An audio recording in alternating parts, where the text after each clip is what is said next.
नमस्कार, आपण पाहताय लोकप्रिय न्यूज चॅनल मावळ न्यूज. मी सुभाष भांडे. मावळ न्यूजमध्ये आपलं स्वागत. देशाचं शिक्षण सरकारने महाग केले. शिक्षणासाठी विद्यार्थी व पालकांकडून लाखो रुपये उकळले जातात आणि नीटचे पेपर फुटतात. त्यामुळे याची जबाबदारी स्वीकारून शिक्षण मंत्री धर्मेंद्र प्रधान यांनी आपल्या पदाचा तात्काळ राजीनामा द्यावा आणि शिक्षण व्यवस्थेत सुधारणा घडवून आणाव्यात, अशा प्रकारची मागणी करत रयत प्रहार शेतकरी संघटनेचे अध्यक्ष भरतभाई मोरे यांनी धर्मेंद्र प्रधान यांच्या राजीनाम्याची मागणी केली आहे. शिक्षण व्यवस्थेवर प्रहार करताना भरतभाई मोरे नेमके काय म्हणाले, पाहूयात. यापूर्वीचा महाराष्ट्र राज्याचा आणि देशाचा जर इतिहास पाहिला, लालबहादूर शास्त्रींनी रेल्वे अपघातात राजीनामा दिला होता. त्यानंतर महाराष्ट्राचे शिवराज पाटील चाकूरकर गृहमंत्री पदाचा राजीनामा दिला होता. अशोक चव्हाणांनी मुख्यमंत्री पदाचा राजीनामा दिला होता. डी राजा, कनिमोजी या मंडळींनी सुद्धा आपापल्या पदाचे राजीनामे दिले होते. एम के आलगिरी यांनी सुद्धा केंद्रीय मंत्री पदाचा राजीनामा दिला होता. असं सगळं आपल्या खात्यात प्रत्येक वेळी जे जे अडचणी आल्या त्यावेळी त्या खात्याच्या केंद्रीय आणि राज्य पातळीवरच्या मंत्र्यांनी राजीनामे दिलेत. आज महिना झाला देशाचे शिक्षण मंत्री धर्मेंद्र प्रधान राजीनामा देत नाहीत. नेमकं काय घडत असलं दिल्लीत, त्यांचा राजीनामा का होत नाही? मी आपल्या चॅनेलच्या माध्यमातून रयत प्रहार संघटनेच्या वतीनं जो ज्यांचा राजकीय संबंध नाही, ज्यांचा राजकीय वारसा नाही,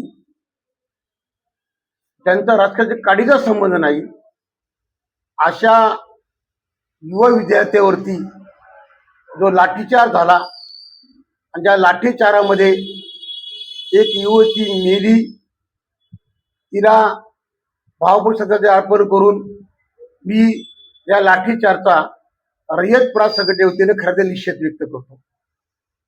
मुळामध्ये ही लोकशाही आहे. लोकशाहीमध्ये गेली 40 वर्षा काळामध्ये आजपर्यंत आम्ही पाहिलं, ज्या ज्या ठिकाणी आंदोलनं घडली त्या ठिकाणी त्या विभागाच्या मंत्र्यांनी राजीनामे दिलेले आहेत. आपल्याला आठवत असेल की 92 साली मुंबईमध्ये फार मोठा बॉम्बस्फोट झाला, ज्यात कसाबला फाशी झाली, बाकीला फाशी आली. 240 निपदार लोकांना मारलं. तेव्हा सुधाकर नाईक हे राज्याचे मुख्यमंत्री होते. त्यांनी तात्काळ राजीनामा दिला. त्यांनी जबाबदारी स्वीकारली. आर पाटलांनी सुद्धा राजीनामा दिला होता. पाटलांनी पण स्वीकारली. आपण मगाशी सांगितलं की आपले लालबहादूर शास्त्री नुकताच देशाला स्वातंत्र्य मिळालं होतं. नैसर्गिक आपत्तीमुळे रेल्वे घसरली, पण मी त्या खात्याचा जबाबदार मंत्री या नात्याने त्यांनी राजीनामा दिला. नेहरूंनी राजीनामा स्वीकारताना हे सांगितलं, राजीनामा त्यांची गरज नाही, परंतु लोकांच्या भावना, राज्यघटनेचा सन्मान हा राखून खऱ्या अर्थानं लालबहादूर शास्त्रींनी राजीनामा दिलेला आहे. आपण अशोकाचं नाव घेतलं, आपण चाकूर पाटलाचं नाव घेतलं. ह्या देशाची परंपरा आहे. ह्या देशात घटनेच्या नियमाप्रमाणे ज्या ज्या वस्तू घडतात, जे जे हल्ले घडतात, जे जे अपघात घडतात, त्या अपघाताच्या मंत्र्यांनी खऱ्या अर्थ राजीनामा दिलेला आहे. परंतु दुर्दैव या ठिकाणी असं आहे की या देशातील मोदी सरकारच्या काळामध्ये 13 महिने शेतकऱ्यांनी आंदोलन केलं. सांबा चौकीवरती 13 महिन्याच्या काळामध्ये शेतकरी 3 कायदे रद्द करा, पण मोदी सरकार, निष्ठुर सरकारनी तेव्हा कुठल्याही कृषी मंत्र्याला राजीनामा दिला नाही, येऊन शेतकऱ्याबरोबर बोलणी केली नाही. 13व्या महिन्यात तरी कबूल केलं की जर करार पद्धतीने शेती दिली गेली, की जी शेती पूर्वी पेशवे काळामध्ये शेतकऱ्याकडे होती, जी शेती आज आम्हाला कष्टाने ताब्यात घ्यावी लागते, पण ती शेती आम्हाला त्यामध्ये ताब्यात भेटली नाही, तर ती शेती आम्हाला 32 गणी घ्यावं लागले.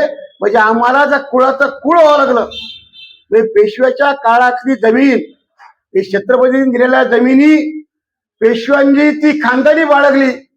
पेशव्यांनी नजराणा ठेवला, महसुली गावं तयार केली आणि पेशव्यांनी शेतकऱ्याचं रक्त शोषण केलं आणि आम्हाला त्या जमिनी कसे त्याला जमीन म्हणजे 32 गण जमीन दिल्या. त्याच पद्धतीनं मोदी सरकार या देशामध्ये 3 कायद्यानुपात होते. एक भाडेतत्वावरती, एक दुसरी करारावरती आणि तिसरी कशी पण जागा. म्हणजे या देशामध्ये बहुराष्ट्रीय कंपनीनी आमच्या जमिनीचे ताबे घ्यायचे, त्यांनी फॅक्टरी उभ्या करायच्या, 11 करार करायचे, लीज करायचे. आणि म्हणून पंजाब हरियाणा शेतकऱ्यांनी जेव्हा तिथं 13 महिने आंदोलन केलं, त्या काळात मोदी सरकार 13 महिन्यांनी झुकलं.